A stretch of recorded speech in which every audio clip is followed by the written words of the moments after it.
My name is Ava Collins. I'm 18 years old. And just 3 weeks before I was supposed to start college, I discovered my parents had stolen $230,000 from me. My grandmother had saved that money over 18 years, depositing something every single month so I could have a real shot at my dreams. My parents took every penny of it to put a down payment on my brother's house and fund his struggling startup business. When I confronted my mother, she looked me dead in the eyes and said, "Because Mason is the one who actually matters in this family." I didn't scream or cry in front of her. I simply picked up the phone and called my grandmother. What she did next ended up on the local news and changed everything. Before we begin, if this story resonates with you, please take a second to like and subscribe. But only if it really hits home. Drop in the comments where you're watching from and what time it is there right now. Let me take you back to that Tuesday 3 weeks ago. The day one phone call shattered my world. I grew up in Oak Ridge, a quiet town of about 11,000 people where neighbors still wave and front doors often stay unlocked. Our house was a modest 2-story on Elm Avenue, with a faded blue exterior and a driveway that always seemed to have my brother's car taking up space. There were 4 of us: Mom, Dad, my older brother Mason, and me. On the surface, we looked like any other family. In reality, there was a clear hierarchy. Mason was the golden child. I was the afterthought. Mason dropped out of community college after 1 year. Mom threw him a big party and called it finding his true path. He quit 4 different jobs in the last 2 years. Mom always had excuses. The bosses were jealous. The industry wasn't ready for his ideas. At 26, he moved back home, and Mom turned his old room into a home office for his business ideas. I maintained a perfect GPA every semester. I was captain of the debate team. Worked shifts at the local bookstore since I was 15. Paid for my own clothes, books, and even saved for my first car. Whenever I accomplished something, an award, a scholarship offer, an acceptance letter, Mom would barely glance up and mutter, "That's nice, Ava." I remember one night during my junior year, I came home with my report card. Straight. A's again. And Mom was on the phone with Mason, laughing about something. She waved me toward the table without looking. I left it there. It sat untouched for a week. Dad was always quiet at dinner, eyes on his food. He never explicitly said I didn't matter. He just never said that I did. The only person who ever made me feel seen was my grandmother, Grandma Eleanor. When I was 10, she told me, "This money is for you and your future, sweetheart. No one else's." I believed her completely. I had no idea that Mom had started siphoning money from the account the previous fall. Let me tell you about my brother Mason Collins, 26 tall. With that easy charm he inherited from Mom, people liked him instantly. What he lacked was any follow-through. He tried opening a small coffee shop, lasted 6 months. Tried personal training, got bored. Then freelance web design, which mostly involved him complaining about clients while the work piled up. Every failure, Mom had an explanation.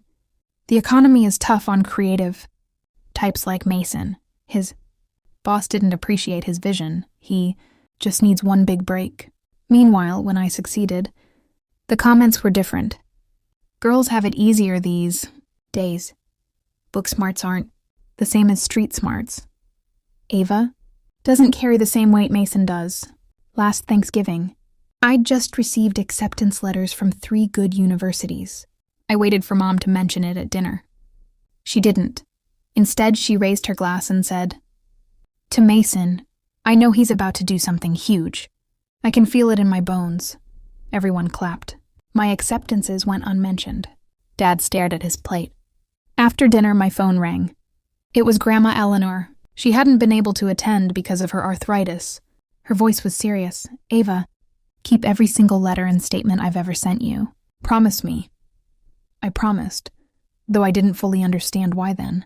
3 weeks before move-in day, I'm at the kitchen counter finalizing my college paperwork. Housing deposit already paid from my bookstore savings. I call the bank to confirm the transfer for tuition from my college fund. The representative asks for verification details. After a long pause, she says, "Miss Collins, the current balance on this account is $312.47. I laughed at first, thinking it was a glitch. But after checking, she confirmed, multiple large withdrawals over the past 8 months, Authorized by the custodian. My father, Victor Collins. Total drained over. $230,000. The new truck in the driveway? Mason's. The house down payment and his business startup costs? Funded by my future. My hand stayed steady as I set the phone down.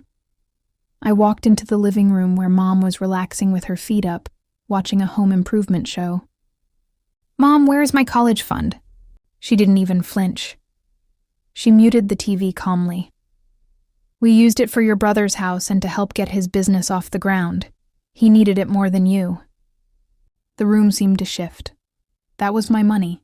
Grandma Eleanor saved it for me. She smiled that patient, condescending smile. Your grandmother can save whatever she wants. I'm your mother. I decide what's best for this family. Then she said the words that cut deepest.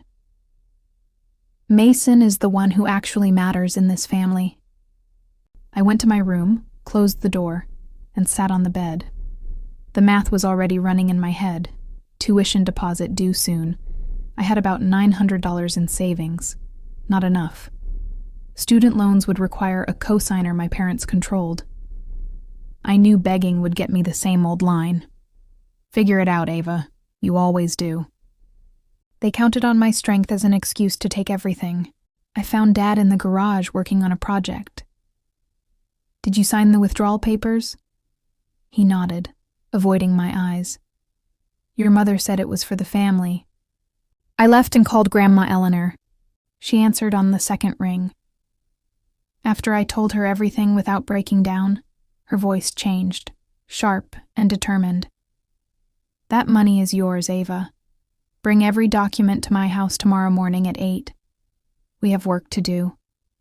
The next morning, Mom tried to stop me as I left. You're tearing this family apart by involving your grandmother. The tears came on cue.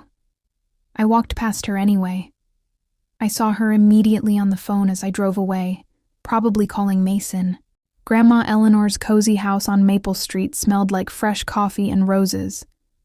She had folders ready, 18 years of statements, the original account documents, everything.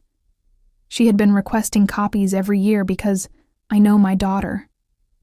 She called her old student, now attorney Laura Klein, who confirmed it was a clear case of fiduciary breach and felony theft of custodial funds under the UTMA rules.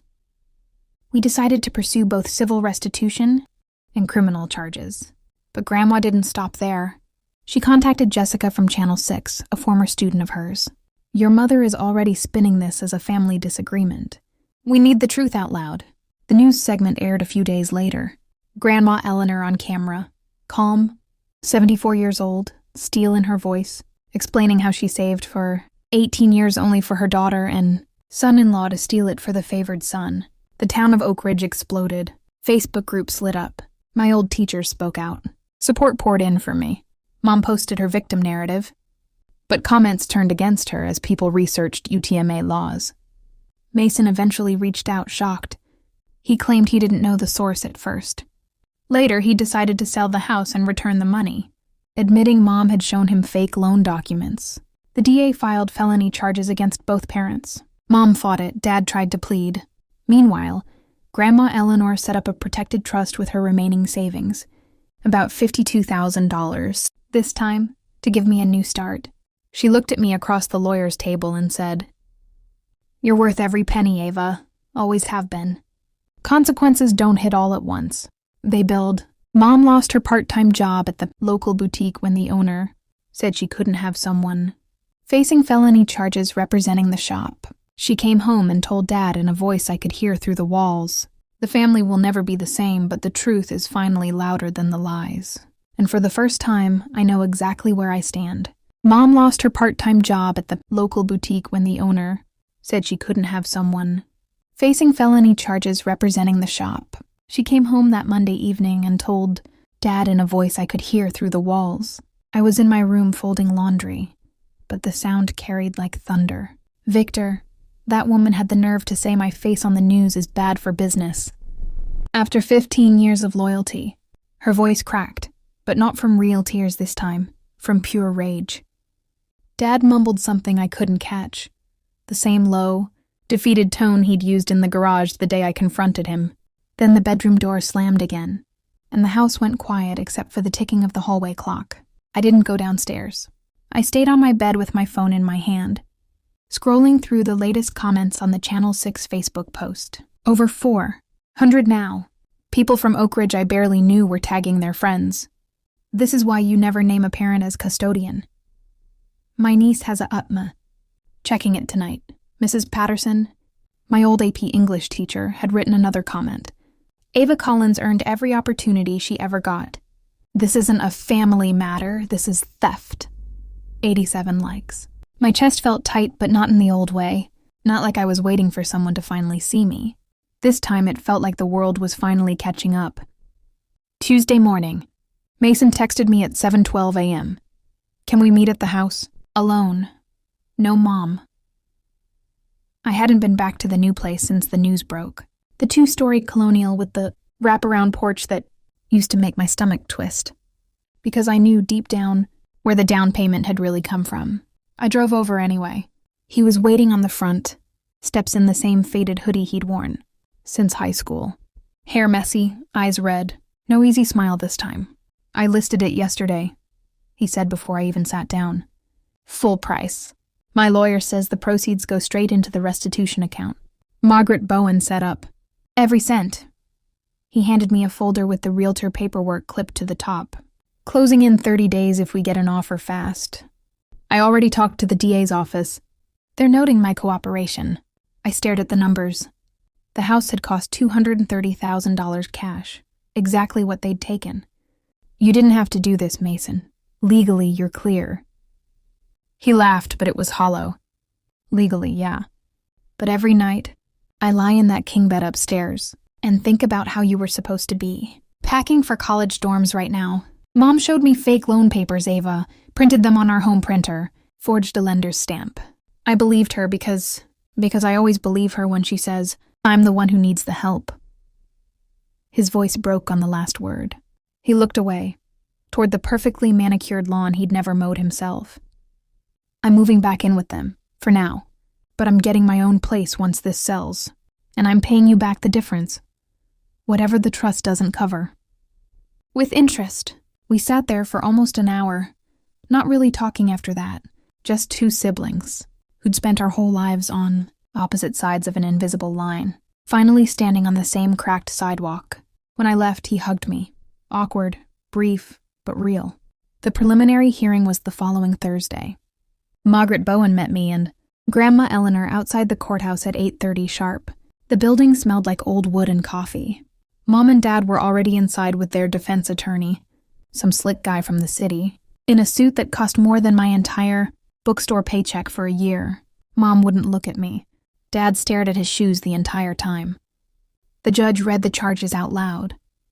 Felony theft of custodial funds. Misappropriation exceeding $100,000 breach of fiduciary duty. Each word landed like a stone. Mom's lawyer tried the misunderstanding of account rules angle again. The DA played the bank records. 9 separate withdrawals, each just under the reporting limit, spread over 8 months like clockwork. Then they introduced the forged home equity documents Mason had turned over. The judge's face changed. Bail was set at $50,000 each. They paid it. Of course they did. Using the last of their savings and a second mortgage on the Oak Ridge house. Afterward, Grandma Eleanor took me to the little diner on Main Street. Same booth she'd taken me to after every piano recital when I was little. She ordered us both chocolate. Malts, even though it was barely 10 a.m. You did good in there, sweetheart, she said, stirring hers slowly. You sat tall. That's all you ever have to do. I asked her again why. She'd kept copies of everything for 18 years. She smiled that small, knowing smile. Because I raised your mother, Ava. I love her. But I know her. Some people rewrite the story until they believe it themselves. I wasn't going to let her rewrite yours. The next 2 weeks blurred into a steady drumbeat of small collapses. Mom was asked to step down from the church ladies' auxiliary, just until this blows over, the coordinator said on the phone while I was in the kitchen making coffee. Neighbors stopped waving when she walked the dog. The Ridgemont Community Facebook group, Wait. Oak Ridge community had split into 2 camps, but the second camp was shrinking fast. Someone posted the actual UTMA statute. Someone else linked the news segment. The prayer hand emojis dried up. One night, Mom posted another long plea for privacy. It got 12 likes. 12. Mason, started showing up at Grandma's on Sundays. Not for Mom, for me and Grandma. He'd bring donuts and sit at the kitchen table, listening while Grandma told stories about teaching English to 3 generations of kids in this town. One Sunday, he looked at me across the table and said, "I told Mom I won't visit." "If she keeps calling you the villain," she cried. Real tears this time, I think. I didn't know what to say to that, so I just passed him the creamer. The trust paperwork finalized on a rainy Wednesday in late August. $52,000 from Grandma Eleanor's savings, pension reserve, everything she could liquidate without touching the house. Margaret slid the documents across the conference table. Irrevocable. Corporate trustee. I couldn't touch the principal until 21. But the interest and education distributions were mine immediately. Grandma signed with a steady hand, then slid the pen to me. When I signed, she put her thin, warm fingers over mine and whispered, "This isn't charity. Ava, this is what I always planned. The rest of it will come back. Every penny." I cried again in that office. Harder than the first time. Grandma didn't shush me. She just waited until I was done, then handed me a tissue from the box on Margaret's desk like she'd been keeping it ready for 18 years. College started 3 weeks late, but I started. Community college first semester. Enough. Credits to transfer. In the spring with my scholarship. Reinstated once the restitution cleared. I worked extra shifts at the bookstore. Slept on Grandma's pull-out couch some nights when the silence in my parents' house got too loud. The house sold in 26 days. Mason wired the full $230,000 into the restitution account the same afternoon. Margaret called me at 4:17 p.m. to confirm. I sat on the porch swing at Grandma's and listened to the wind chimes and felt something inside my chest finally unclench. Mom and Dad took a plea deal in October. Dad pled guilty to 1 count, probation, restitution schedule, community service. Mom fought longer, but the forged documents were too much. She pled to a lesser felony, 18 months probation, anger management, and the full repayment plan. No prison. The judge said the cooperation of the son and the victims' willingness to accept restitution weighed in their favor. I wasn't in the courtroom that day. I was at orientation for my new campus, learning where the library was. The last time I saw Mom face-to-face was the week before Thanksgiving. She came to Grandma's house unannounced, mascara already running. Grandma let her in, but stayed in the kitchen within earshot. Mom stood in the living room twisting, her hands like she used to do, when she wanted something from Dad. "I just want my daughter back," she said. Voice small. "This has gone too far, Ava. The town is talking. People look at me like I'm a criminal." "You are a criminal, Mom," I said quietly. "And I didn't make them look. You did." She started the tears again. The same precise quiver of the lip. But this time I saw it for what it was. A performance she'd rehearsed on me my whole life. I didn't comfort her. I didn't apologize. I just stood there until she ran out of script. Then she left. Dad still texts sometimes, short messages. "Hope classes are good. Paid the first restitution installment today." I answer politely.